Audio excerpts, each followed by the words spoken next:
Hello, and welcome to episode 546 of Prog Review. And today I'm talking about, well, it's printed funny. It's not printed straight. If you hold it, it's like that.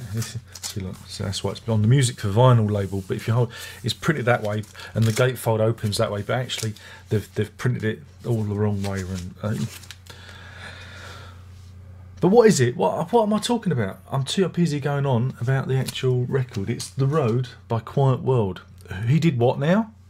Who? Originally released back in, I think it was 1970.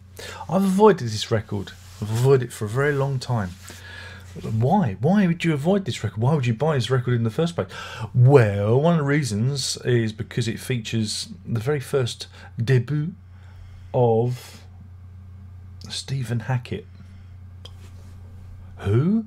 Yeah, he went on to be in that little band called Genesis, you know. Him and his brother, John, appear on this record. And so, you know, you think, oh, well, give it a punt. But no, I've avoided it, actively avoided it for many years because, you know, just because. But when I saw it, the Music for Vinyl had reissued it, I thought, well, they're a quality label, Music on Vinyl. So I don't have any qualms, quibbles of, you know, ponying up my money and buying their gear. And so I'm here. We finally got there. We are finally listening to and reviewing Quiet World's The Road. It's a concept album, but you know, again, it's very much of its time. In fact, being released in 1970, it'd probably be more suited. I'd say it's more of a 60s album in the feel and the content of it. It kind of straddles the 60s and the 70s, you know, in terms of the music and the lyrics and everything. So yeah, it's a little bit out of its time. But the band features two brothers, John and Lee Heather. They went on to do musicals. Slice of Saturday Night. That was the big one that they did, which was, I think it was big in the 90s, late 80s, early 90s, I think. I remember hearing adverts for it on the radio back in the day. So it features them, and like I say, and the Hackett brothers, and yeah, I mean, it's a concept album. It's you know, it's about a journey of some description, a spiritual journey. I think it's a spiritual journey. There's you know, Christian kind of themes in it. Some reviews I've read previously from other people and that, they say it's the Moody Blues.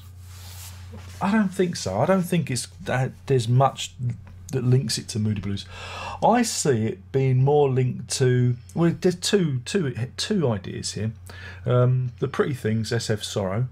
I can hear that kind of thing. But it's also like musicals. You can hear there's a strong, almost like a kind of musical DNA. It could have been like Hair.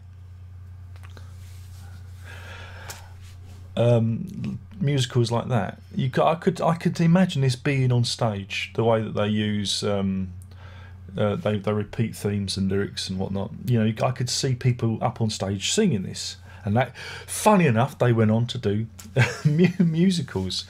I was pleasantly surprised by it. I kind of enjoyed it. Yeah, it's not the greatest album ever recorded. It's not really proggy. Like I say, it's more a concept album, you know, along the lines of that. I'd put it in that SF Sorrow camp. But there's some really nice harmonies on there. The vocals are really good.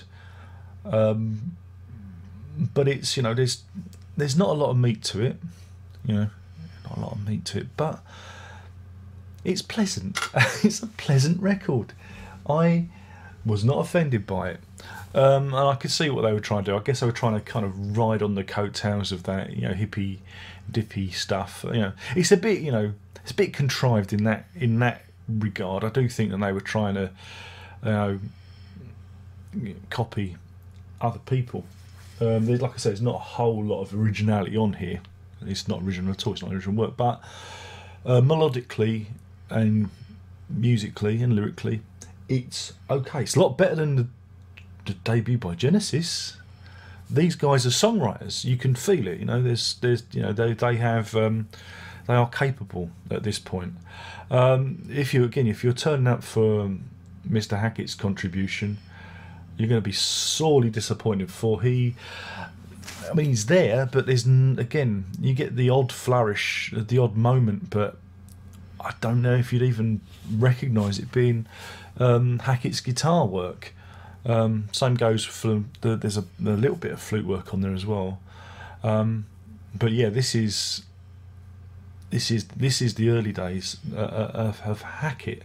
But again, if you're a completist and you're interested in it, and this pressing's really nice, it sounds really good. Though it's curious because the runoff of side 1, it kind of goes into a fade out, and then when you put side 2 on, it kind of carries on and fades in. And the funny thing is there's plenty of runoff, there's plenty of groove left on side 1, and then that song actually stops, and you could have had the second track being track 1, and the way it was, was it like that on the original record? I don't know, it just seems really odd. It seemed really kind of jarring that it should do that, but it does it.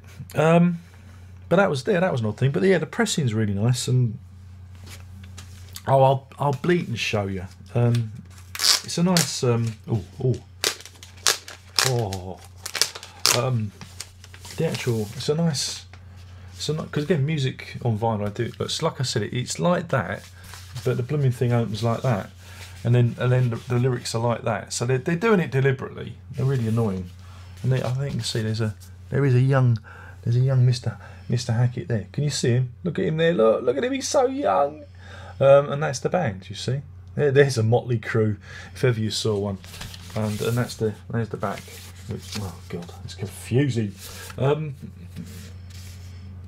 yeah, so it's a nice reissue. Again, like I say, music on vinyl do, and I thought how peculiar, because again, music on vinyl tend to reissue albums that are popular, that people know. They don't tend to do these very kind of obscure left field things. So when I saw it, I thought, wow, that's odd. I have to buy it now. I felt obliged to give it a spin. But no, I found it very pleasant. But again, it is an album of its time. If you're looking for a lost progressive rock masterpiece, it ain't that. But if you like SF Sorrow and the Moody Blues, let's throw the Moody Blues in. I don't think it sounds like them, but I think, you know, some people tend to do. But if you like that kind of late 60s hippie dippy flower power fey, you know, kind of acoustic guitars and flutes kind of music, you might get something out of this. You might get something. But if you're looking for, you know, I don't know, some sort of, you know, pre-Genesis type thing, you're not going to get it. Though, like I said, if you compare it to, you know, what Genesis were doing, what they did as their debut, this is a lot more sophisticated and holds together well. And again, it flows. I think it flows as an album. You know, it's okay. It's not, you know, I wouldn't condemn it. It's all right, but there's nothing to lift it out of the ordinary. But again, I was expecting something that was going to be really kind of not good. Not a dog snoring. I was expecting something that was going to be a little bit, you know. But I enjoyed it. I found it good fun. I must be getting old. I must be softening. But yeah, if you do have if you are interested in checking it out, do check it out. I'll put a link in the description or take you to Amazon. Remember, you buy stuff on Amazon via my linky, I get a penny, get a shiny copper penny, which is nice, virtual one of course, and I'll put a link there so you can go and check it out. Because if you are looking for a copy of this and you are into the old vinyls and that, I think you'd be pleasantly surprised and interested by it. Now, if you're disappointed by it because you think it's a load of raga, then, you know, what can I say? I just thought it's not as bad as I thought it was going to be, because I read a load of reviews that said, oh, like 1 and 2 star reviews, you know, and yeah, I kind of enjoyed it. And I don't like that kind of late 60s kind of stuff, but it was, I saw it being like a musical. I think this is it. In my head, it sounded more like a soundtrack to a lost musical than anything else. And I love me a musical. Me, if I was a rich man, Fiddler on the Roof, my favourite. So yeah, I think I'll leave it there. I think I've gone on enough about it. I've been talking about The Roads' Quiet World. It's the only album they did. In like this is the only album they did. But of course you meant why did they do that? It's the 60s. They're all tripping off their balls, they were. And yeah, so there you go. And like I say, it's a new pressing from Music on Vinyl. A really good imprint, I might add. And that's it. My name's been Darren Lark. A rating. I'm going to be generous. I'm going to give it 3. I'm going to give it 3 roads. 5. That's a pretty. Let me look at the song titles. Maybe I can do better than that. Thing is there aren't. There are song titles. It's just the lyrics haven't got any. You can't see it, but the lyrics haven't got any titles on, so I wouldn't know what one lyric was to the other. I'm going to give this. Oh God, I can't. I'm going to give this 3 Children of the World out of 5. It's 3 Children of the Worlds out of 5. I found it interesting. Not essential, but one of those records that, you know, if you picked up, you go, that's interesting.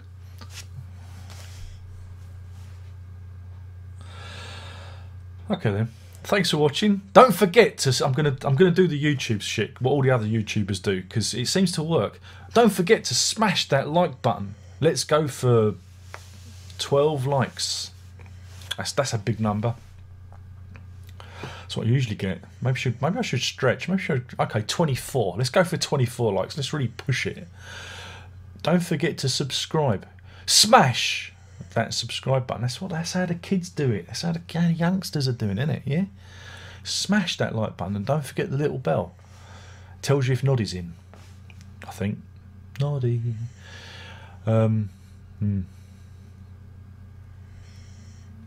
Oh, and yeah, you can give me your money, you fuckers, on Patreon. Patreon.com/lot. Give me all your lovely money. Oh yeah. I'm gonna start doing a podcast over on the Patreon, guys. So I'm gonna do some stuff. It's gonna be great. You'll love it. I'll say that now. I've got to do it. That's the only reason I've said it. So the Patreon people get extra value. Because I think I try and do videos, but you know I don't really pick up on them. I don't think they really care. Don't think anyone really cares, do they? Oh, and of course there's the music at music.darrenlock.com. Go there for loads of really terrible, boring music. You can even buy it.